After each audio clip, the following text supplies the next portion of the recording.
Good morning friend, मैं सुप्रिया स्वागत करती हूँ आपका डिकोड एग्जाम में। फ्रेंड, आज डेली करंट अफेयर्स की क्लास में हम डिस्कस करेंगे 7 फरवरी से रिलेटेड जितने भी न्यूज़ हैं, जितने भी इवेंट्स हैं जो हमारे एग्जाम के लिए इंपॉर्टेंट हैं, हम उन्हें एक एक करके यहाँ पे देखेंगे। तो आइए दोस्तों स्टार्ट करते हैं आज की क्लास। और आज की क्लास स्टार्ट करने से पहले हम कल के पूछे गए प्रश्नों के उत्तर को देख लेते हैं। कल मैंने आपसे पूछा था कि विश्व प्रेस स्वतंत्रता सूचकांक 2021 में भारत को कौन सी रैंक प्रदान की गई थी या भारत को कौन सा स्थान प्रदान किया गया था। तो उसका करेक्ट आंसर है कि वर्ल्ड प्रेस फ्रीडम इंडेक्स 2021 में भारत को 180 देशों में 142 स्थान मिला था और ये वर्ष 2020 में भी भारत की रैंक जो थी वो इतनी ही थी। अगर हम बात करें वर्ल्ड प्रेस फ्रीडम इंडेक्स की, तो ये जारी किया जाता है, ये हर साल इस इंडेक्स को एक गैर लाभकारी संगठन जिसका नाम है रिपोर्टर्स विदाउट बॉर्डर के द्वारा ये हर साल इस रिपोर्ट को जारी किया जाता है, जिसमें वर्ष 2021 में अगर देखें तो पहले स्थान पे जो था वो था नॉर्वे था और दूसरे स्थान पे देखें तो जो है फिनलैंड है। ठीक है, अंतिम स्थान हमें कौन देखने को मिला? नॉर्थ कोरिया, और यहाँ पे भारत के लिए इंपॉर्टेंट है। ठीक है, तो ये था दोस्तों कल का पूछे गए प्रश्नों के उत्तर थे। अब हम आते हैं आज के सेशन में, जिसमें सबसे पहला प्रश्न है कि दुनिया में इस्पात यानी कि स्टील उत्पादक देशों में भारत को कौन सा स्थान प्राप्त हुआ है? पहला, दूसरा, तीसरा या फिर चौथा? Correct answer is B. ठीक है, दूसरा स्थान मिला है स्टील उत्पादन में। तो स्टील प्रोडक्शन में जो भारत जो है दुनिया में दूसरे स्थान पे आ गया है, जैसा कि आप यहाँ पे देख रहे हैं, और चाइना हमें किसमें पहले स्थान पे दिख रहा है। ठीक है, तो आइए इसके बारे में देखते हैं। तो वर्ल्ड स्टील एसोसिएशन के द्वारा अभी हाल ही में एक रिपोर्ट जारी किया गया था और इस रिपोर्ट में ये बताया गया है कि भारत जो है दुनिया का दूसरा सबसे बड़ा स्टील उत्पादक देश बन गया है। और भारत ने जो है किसको रिप्लेस किया है? तो जापान को। इसके पहले देखा जाए तो जापान जो था वो दुनिया का जो है दूसरे स्थान पे था स्टील उत्पादन में, लेकिन भारत ने जापान को पीछे छोड़ते हुए जो है दूसरा स्थान जो है वो हासिल कर लिया है। वर्ल्ड स्टील एसोसिएशन की बात करें तो इस रिपोर्ट के अनुसार देखा जाए भारत 2021 में जो है कच्चे जो है इस्पात यानी कि क्रूड स्टील के उत्पादन में जो है 2021 में 18% की उसने बढ़ोतरी किया। और कितने टन का उसने उत्पादन किया? तो 11.8 करोड़ टन का उसने स्टील का उत्पादन किया। किसने? भारत ने। और इसी के साथ भारत जो है दूसरे स्थान पे आ गया। वहीं अगर हम बात करें पहले स्थान जो कि किसमें? चीन है। ठीक है, और चीन का जो है उत्पादन जो इस्पात उत्पादन है वो 3% जो है वो घटकर 103.28 करोड़ टन हो गया है। इसके बावजूद भी जो है वहाँ पे स्टील उत्पादन जो है घटा है, लेकिन फिर भी जो है अभी भी लीड कर रहा है चीन जो है स्टील प्रोडक्शन में।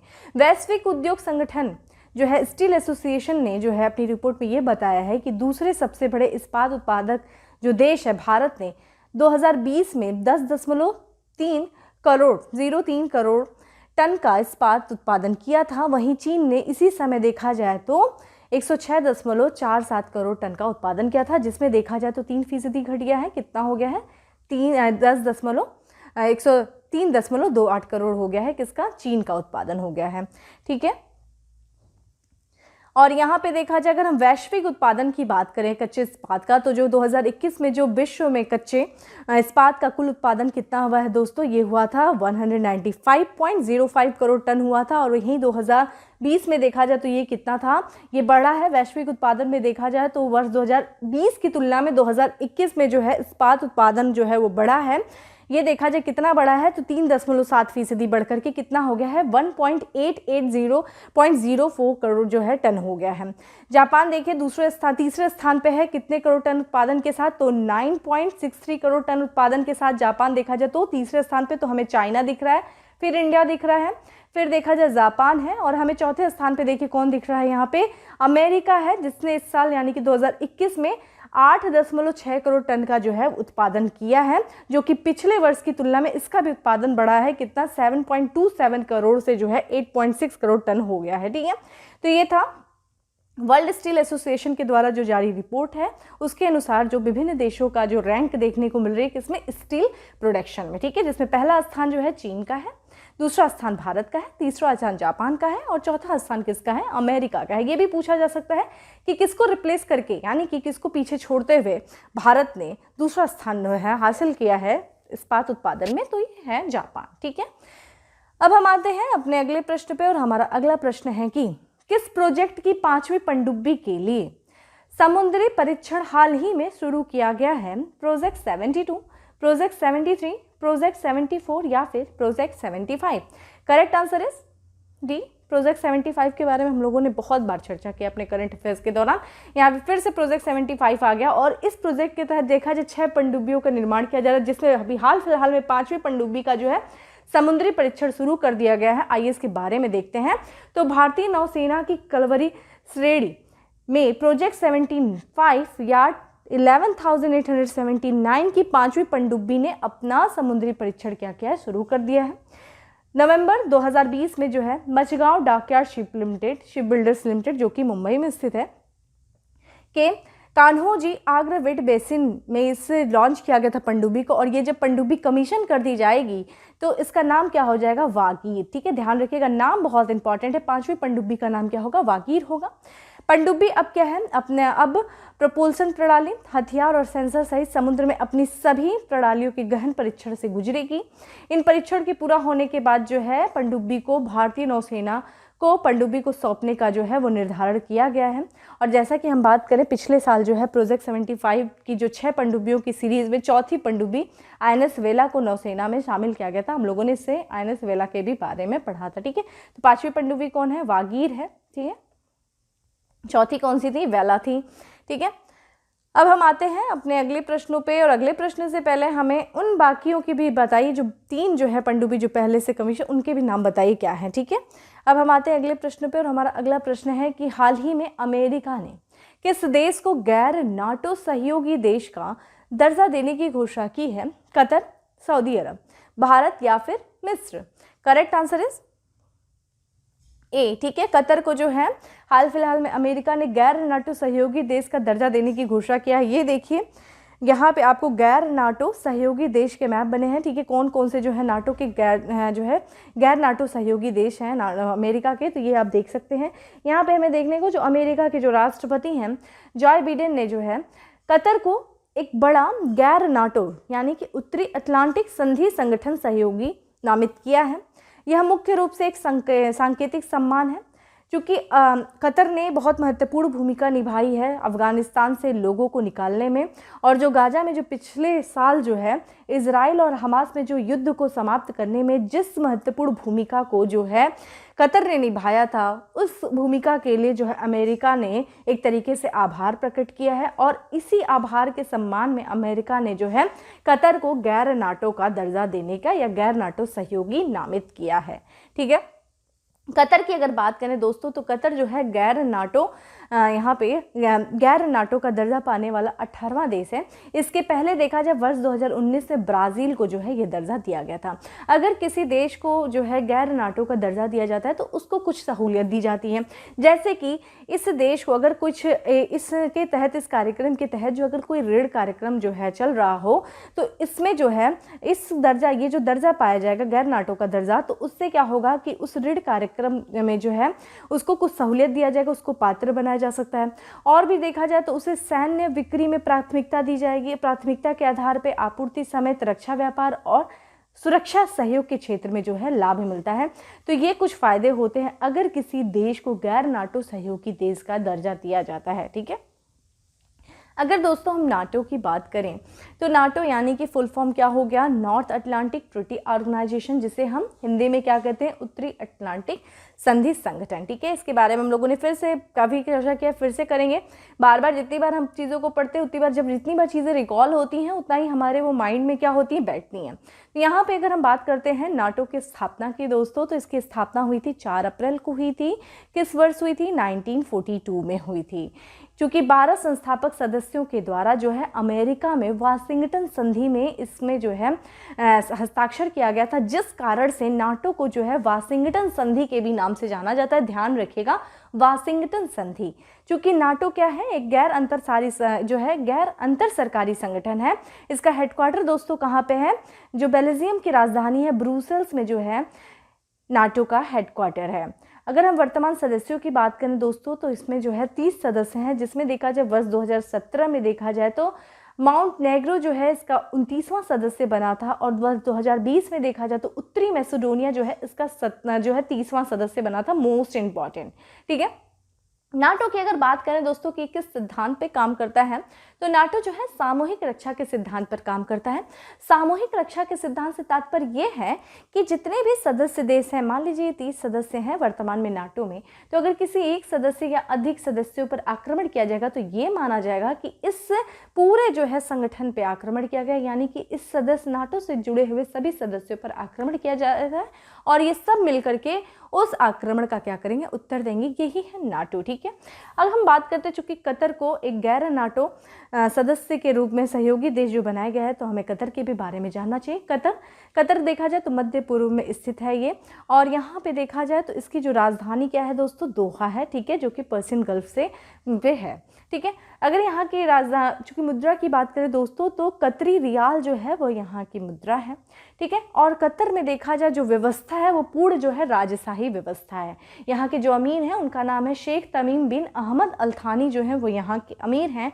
और अगर हम इसकी लोकेशन की दोस्तों बात करें तो ये देखिए, एक जो है यहाँ पे जो है दक्षिण में इसके कौन जुड़ रहा है यहाँ पे, तो सऊदी अरब, और इससे जो है अपनी सीमा को साझा कौन कर रहा है दोस्तों, यूएई कर रहा है। ठीक है, और यहाँ पे देखा जाए, और बाकी तीनों तरफ से ये किससे घिरा हुआ है दोस्तों, पर्सियन गल्फ से ये जो है तीनों तरफ से घिरा हुआ है। ठीक है, यहाँ पे देखिए हमें एक कंट्री देख रहे हैं, छोटा सा द्वीप दिख रहा है, बहरीन। ठीक है, आप मुझे कमेंट बॉक्स में आंसर करिए कि किसे जो है मोतियों का देश कहा जाता है, कमेंट बॉक्स में आंसर करके बताइए। ठीक है, अब हम आते हैं अपने अगले प्रश्न पे। हमारा अगला प्रश्न है, इसरो किस वर्ष में चंद्रमा पर अपना तीसरा मिशन चंद्रयान 3 भेजने की योजना बना रहा है? 2023, 2022, 2024 या फिर 2025? करेक्ट आंसर इज बी, अगस्त 2022 में जो है इसरो प्लान कर रहा है कि अपना जो तीसरा चंद्रयान मिशन है उसको जो है भेजने का, चंद्रमा पर भेजने का जो है वो योजना बना रहा है। तो आइए देखते हैं। तो भारतीय अंतरिक्ष एजेंसी जो है संगठन इसरो इस साल अगस्त में चंद्रमा पर अपना तीसरा मिशन चंद्रयान 3 भेजने की योजना बना रहा है। और इस बारे में जो जानकारी दी गई है वो केंद्रीय मंत्री डॉक्टर जितेंद्र सिंह ने लोकसभा में एक प्रश्न पूछा गया था, उस प्रश्न के लिखित उत्तर में उन्होंने ये जानकारी दी है। अगर हम बात करें इसरो के चंद्रयान 3 मिशन के बारे में दोस्तों, तो इसमें देखा जाए इसरो जो है वो चंद्रयान 3 मिशन में लैंडर और रोवर भेजेगा और चांद के चारों तरफ घूम रहे चंद्रयान 2 के ऑर्बिटर के साथ लैंडर रोवर जो है संपर्क बनाया जाएगा। ठीक है, यहाँ पे दोस्तों जैसा कि आप जानते हैं ये जो तीसरा मून मिशन है वो जो इसके पहले चंद्रयान 2 जो है लॉन्च किया गया था इसरो के द्वारा, चंद्रयान 2 के जो है वो, लेकिन वो क्या हुआ था, चांद पर क्रैश होने के बाद जो है इसको तीसरे मिशन को लॉन्च किया जा रहा है। ठीक है, चंद्रयान 2 मिशन के तहत दोस्तों जो लैंडर और जो रोवर भेजे गए थे वो चूंकि लैंड होने से पहले दुर्घटनाग्रस्त हो गए थे, लेकिन ध्यान रखिएगा उसके साथ जो चंद्रयान 2 के साथ जो ऑर्बिटर जो था, लेकिन जो इसका ऑर्बिटर था चंद्रयान 2 मिशन का, वो अभी भी क्या है, वो चंद्रमा की सतह जो मून सरफेस है उसके ऊपर घूम रहा है और उसी के साथ संपर्क बनाएगा कौन, चंद्रयान 3 जो है उसी के साथ संपर्क बनाएगा। चंद्रयान 3 की बात करें दोस्तों तो इसको किस रॉकेट के द्वारा लॉन्च किया जाएगा, तो GSLV MK3 रॉकेट के द्वारा लॉन्च किया जाएगा और जो लॉन्चिंग होगी वो श्रीहरिकोटा स्थित सतीश धवन स्पेस सेंटर के द्वारा जो है वो की जाएगी। ठीक है, इसरो ने इस साल यानी कि वर्ष 2022 में इसरो पूरी तरीके से प्लान किया है कि वो जो है 19 प्रक्षेपणों का लक्ष्य उसने रखा है, जिसमें देखा जाए 8 जो है वो लॉन्च व्हीकल होंगे, 7 जो है वो अंतरिक्ष यान मिशन होंगे और 4 जो है वो प्रौद्योगिकी जो है प्रदर्शक मिशन होंगे। तो इस साल जो है इसरो ने लक्ष्य रखा है 19 प्रक्षेपणों का लक्ष्य रखा है। यहाँ पे दोस्तों जो है कुछ देशों के जो मिशन है जो मून से संबंधित है उनका नाम देख लीजिए। हम लोगों ने इसके पहले आर्टेमिस मिशन के बारे में बहुत अच्छे से पढ़ा था। तो आर्टेमिस मिशन के लिए किससे संबंधित है, किस देश से संबंधित है, यूनाइटेड स्टेट से संबंधित है, किस यहाँ पे देखा जाए तो सैटेलाइट, मून सैटेलाइट से संबंधित है। चंद्रयान 3 भारत का है, किससे, चांद से। चीन का जो है, चाइना जो है जो मून प्रोजेक्ट है, चीन जो मिशन मून है वो उसका नाम क्या है, चांग प्रोजेक्ट है। ठीक है, लूना 25 देखा जाए तो ये भी चंद्रमा से संबंधित है, किस देश से है, तो ये देखा जाए तो ये रशिया से संबंधित है। ठीक है, ये था हमारा कुछ महत्वपूर्ण तथ्य जो काफ़ी ज़्यादा इंपॉर्टेंट है आपके एग्जाम के लिए। ठीक है, अब हम आते हैं अपने अगले प्रश्न पे और हमारा अगला प्रश्न है कि वर्ष 2021 में 112.3 बिलियन डॉलर के व्यापार के साथ भारत का शीर्ष व्यापारिक भागीदार देश कौन था? अमेरिका, चीन, फ्रांस, रूस। करेक्ट आंसर इज अमेरिका, ठीक है, इस समय देखा जाए शीर्ष व्यापारिक भागीदार देश अमेरिका हो गया। इसके पहले चीन हुआ करता था भारत का। तो यहाँ पे जो है संयुक्त अरब अमीरात, माफ करिएगा, संयुक्त राज्य अमेरिका कैलेंडर वर्ष 2021 में 112.3 बिलियन डॉलर के व्यापार के साथ जो है भारत का शीर्ष व्यापारिक भागीदार था। अमेरिका के बाद दूसरे नंबर पे दोस्तों कौन है? चीन है। और देखा जाए इसके पहले जो है, और चीन के जो और भारत के बीच में जो व्यापार हुआ है उस व्यापार का मूल्य देखिए कितना है, 110.4 डॉलर है, ठीक है, 110.4 अरब डॉलर है। और यहाँ पे देखा जाए 112.3 बिलियन डॉलर जो था वो भारत और अमेरिका के बीच में था। 2020 में यही देखा जाए तो पहले जो है 2020 में जो है शीर्ष व्यापारिक भाग्य जो है साझेदार कौन था? भारत का। चीन हुआ करता था, लेकिन अभी अमेरिका हो गया है, और उस समय अमेरिका दूसरे स्थान पे हुआ करता था। अगर हम बात करें शीर्ष 5 जो है व्यापारिक भागीदार जो भारत के हैं वो कौन कौन से? तो अमेरिका पहले स्थान पे है, दूसरे स्थान पे चीन है, तीसरे स्थान पे संयुक्त राज्य अमेरिका है, चौथे स्थान पे देखा जाए तो सऊदी अरब है, और पांचवें स्थान पे स्विट्जरलैंड है। तो ये 5 शीर्ष जो है व्यापारिक साझेदार जो देश हैं भारत के, वो आपको पता होने चाहिए, ठीक है। तो यहाँ पे कौन हो गया है बताइए? 112.3 बिलियन डॉलर के साथ जो है शीर्ष व्यापारिक साझेदार देश कौन सा हो गया है? अमेरिका हो गया है। अगला प्रश्न है हमारा कि नासा ने किस वर्ष में अंतर्राष्ट्रीय अंतरिक्ष स्टेशन में अपना संचालन बंद करने की घोषणा किया? यानी कि ये जो नासा का अंतर्राष्ट्रीय अंतरिक्ष स्टेशन है उसको एक तरीके से समाप्त करने की घोषणा की गई है नासा के द्वारा, और किस वर्ष में? 2028, 2030, 2031 या फिर 2032? करेक्ट आंसर इज सी है, 2031 में जो है नासा जो है अंतर्राष्ट्रीय अंतरिक्ष स्टेशन को जो है वो उसके संचालन को बंद करने की घोषणा किया है। तो जो अमेरिकी अंतरिक्ष एजेंसी है नासा, उसने वर्ष 2031 तक जो है अंतर्राष्ट्रीय स्पेस स्टेशन में अपना संचालन बंद करने की घोषणा की है। ISS की बात करें यानी कि इंटरनेशनल स्पेस स्टेशन की बात करें तो दोस्तों इसको जो है अंतरिक्ष का कब्रिस्तान कहे जाने वाले पॉइंट नीमो, मोस्ट इंपॉर्टेंट, ये देखिए ये सब जो है टर्मिनोलॉजी है जिससे डायरेक्ट आपसे प्रश्न पूछा जाता है कि अभी हाल फिलहाल में रहा शब्द पॉइंट नीमो क्या है?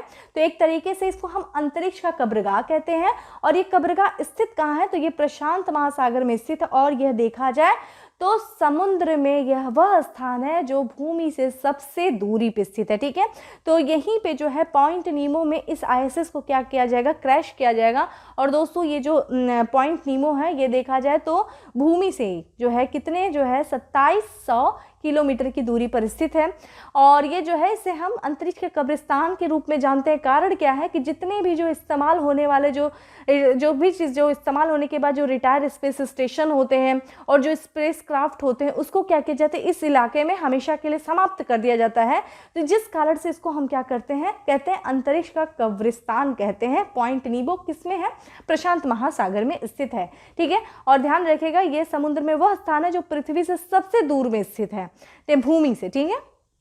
इंटरनेशनल स्पेस स्टेशन की बात करें दोस्तों तो 1998 में इसको लॉन्च किया गया था, और पहला दल जो अंतर्राष्ट्रीय स्पेस स्टेशन पर पहुंचा था वो 2 नवंबर 2000 को पहुंचा था। और अब तक यानी कि जब से इसको कार्यरत किया गया, जब से इसको लॉन्च किया गया है, तब से देखा जाए तो 19 विभिन्न देशों के 200 अधिक जो है अंतर्राष्ट्रीय अंतरिक्ष जो है यात्री अंतर्राष्ट्रीय अंतरिक्ष स्टेशन में पहुंच चुके हैं। स्पेस स्टेशन की दोस्तों बात करें तो ये 8 किलोमीटर प्रति सेकंड की रफ्तार से घूमता है, और हर 90 मिनट पे जो है ये पृथ्वी का चक्कर लगा लेता है। यह धरती से करीब कितने किलोमीटर की ऊंचाई पर यह संचालित होता है? तो 400 किलोमीटर की ऊंचाई पर जो है ये संचालित हो रहा है ये स्पेस स्टेशन, ठीक है। इसरो भी प्लान कर रहा है भारत का अपना जो है अंतरिक्ष स्पेस स्टेशन के लिए। तो यहाँ पे काफ़ी इंपॉर्टेंट है इसके बारे में जानना, खासकर ये टर्मिनोलॉजी आपके लिए मोस्ट इंपॉर्टेंट है, ठीक है। स्टार्ट कर लीजिए।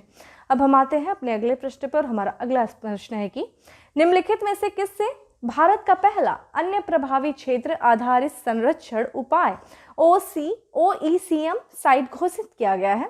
काजीरंगा राष्ट्रीय उद्यान, गारुमारा राष्ट्रीय उद्यान, हेमिस राष्ट्रीय उद्यान या फिर अरावली जैव विविधता park? Correct answer is Aravalli जैव विविधता पार्क को भारत का पहला अन्य प्रभावी क्षेत्र आधारित संरक्षण उपाय साइट घोषित किया गया है। तो ये जो अरावली जैव विविधता पार्क है वो कहाँ स्थित है? तो हरियाणा के गुरुग्राम में स्थित है, और इसे अंतर्राष्ट्रीय संस्थान ने जो है अन्य प्रभावी क्षेत्र आधारित संरक्षण उपाय में आधिकारिक मान्यता दी है। अरावली जैव विविधता पार्क के बारे में बात करें दोस्तों तो ये पहला जो है भारत का पहला अन्य प्रभावी क्षेत्र आधारित संरक्षण उपाय साइट है।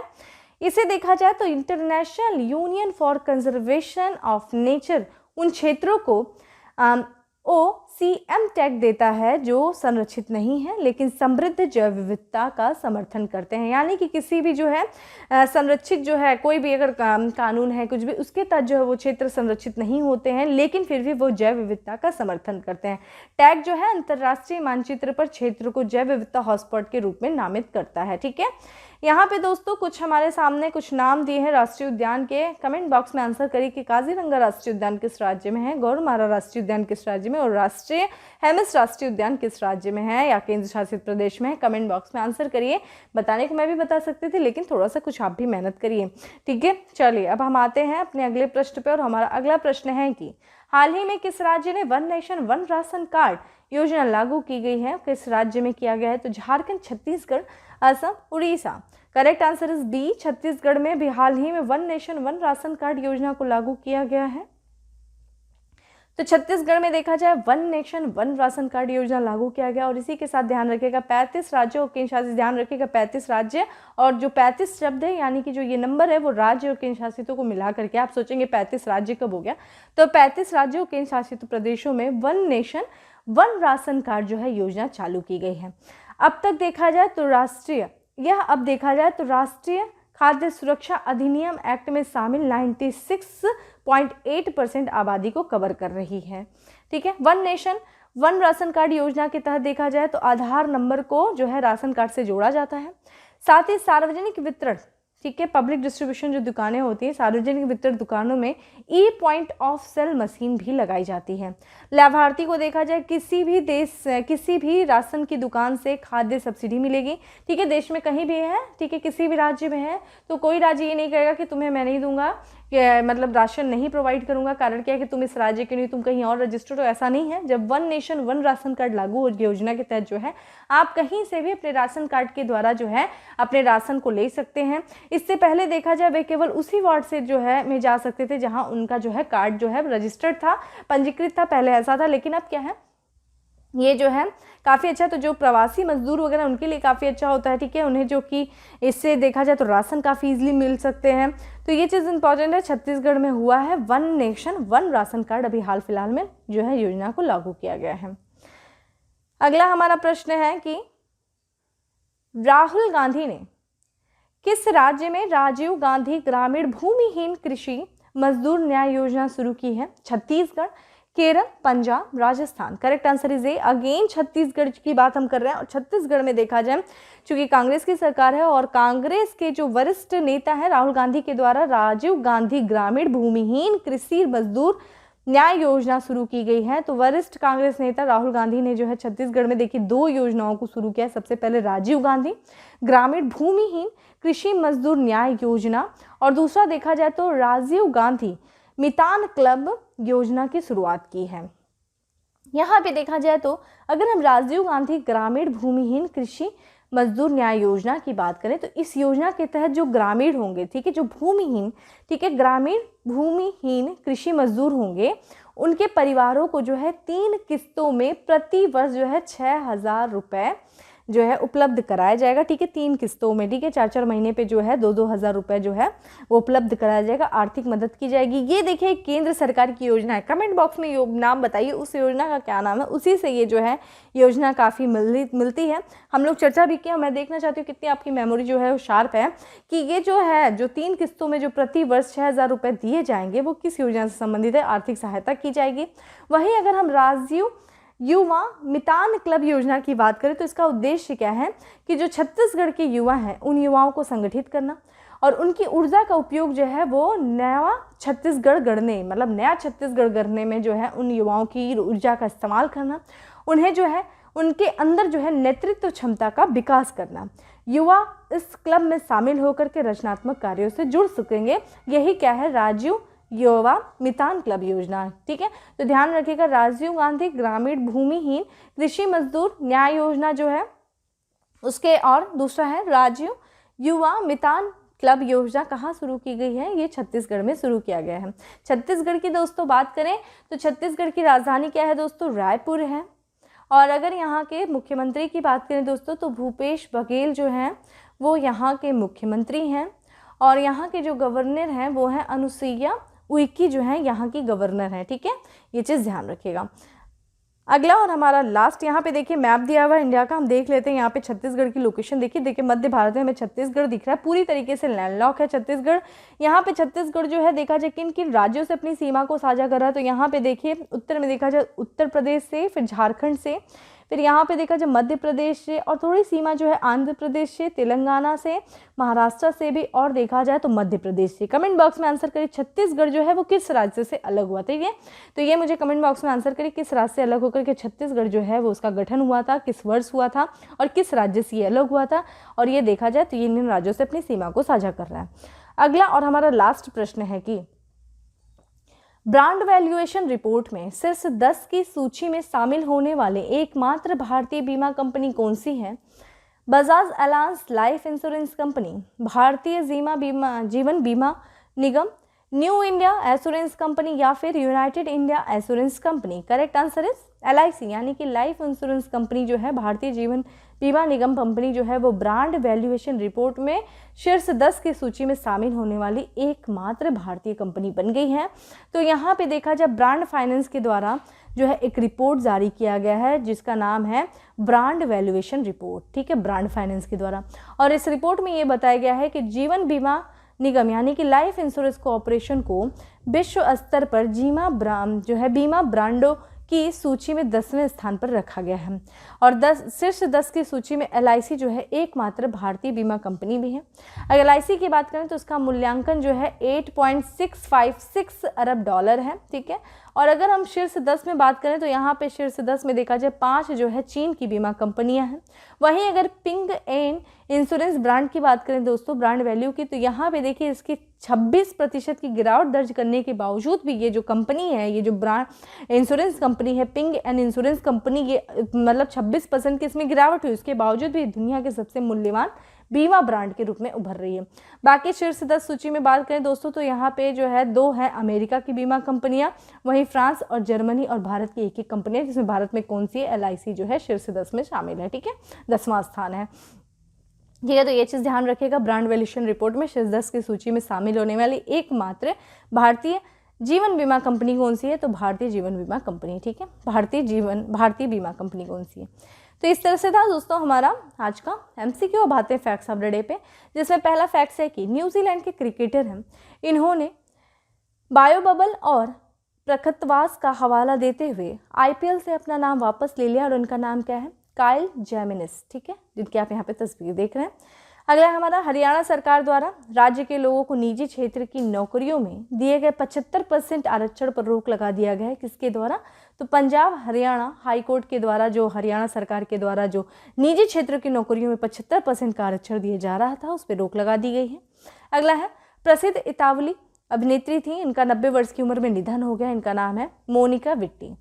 वन विभाग ने चीन से सटे समोदो बॉर्डर के लिए सड़क निर्माण की मंजूरी प्रदान की गई है। किस सड़क निर्माण की? भावा मुदुक सड़क निर्माण। ठीक है, ये चीन से सटा हुआ है। अगला हमारा राष्ट्रीय इलेक्ट्रॉनिक एवं सूचना प्रौद्योगिकी संस्थान के नए महानिदेशक के रूप में नियुक्त किए गए, किसे किया गया है? डॉक्टर मदन मोहन त्रिपाठी को जो है राष्ट्रीय इलेक्ट्रॉनिक एवं सूचना प्रौद्योगिकी संस्थान के नए निदेशक के रूप में नियुक्त किया गया है, नए महानिदेशक के रूप में। अगला है देखिए नॉर्थ, फिर से नाटो का आ गया, तो उत्तर अटलांटिक संधि संगठन नॉर्थ अटलांटिक ट्रीटी ऑर्गेनाइजेशन के प्रमुख हैं, जो वर्ष के अंत में नॉर्वे के केंद्रीय बैंक के गवर्नर के रूप में कार्यभार संभालेंगे। इनका नाम है जेम्स स्टोलनबर्ग। ठीक है, ये नाटो के भी वर्तमान में प्रमुख हैं, लेकिन इस वर्ष के अंत में ये नॉर्वे का जो केंद्रीय बैंक है उसके गवर्नर हो जाएंगे, जेम्स स्टोलनबर्ग। अगला है भारतीय एयरलाइन है, इंडिगो के नए प्रबंध निदेशक बनाए गए हैं, राहुल भाटिया को बनाया गया है। नेक्स्ट है भारतीय एथलीट नीरज चोपड़ा की लघु जीवनी का शीर्षक गोल्डन बॉय नीरज चोपड़ा लिखित है, किसके द्वारा? नवदीप सिंह गिल के द्वारा जो है लिखा गया है, गोल्डन बॉय नीरज चोपड़ा।